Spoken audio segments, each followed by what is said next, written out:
আসসালামু আলাইকুম সুপ্রিয় দর্শক মণ্ডলী। আজকে আপনাদেরকে আমি সাদাতপুরের ঐতিহাসিক অনেকগুলো একটা ইসের মধ্যে একটি দেখাবো। সেটা হলো সাদাতপুরের রবীন্দ্র কাচারি বাড়ি। আপনারা নিশ্চয়ই দেখতে পাচ্ছেন।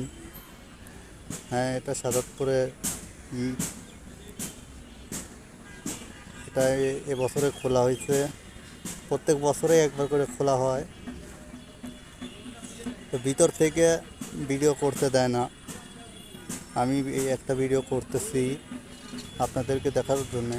আপনাদের সামনে যে বিল্ডিংটা আছে, এই বিল্ডিংয়ের মধ্যে আমি দেখে আসছি ওইখানে ভিডিও করতে দেয় না। অনেক কিছু আছে, আপনারা এসে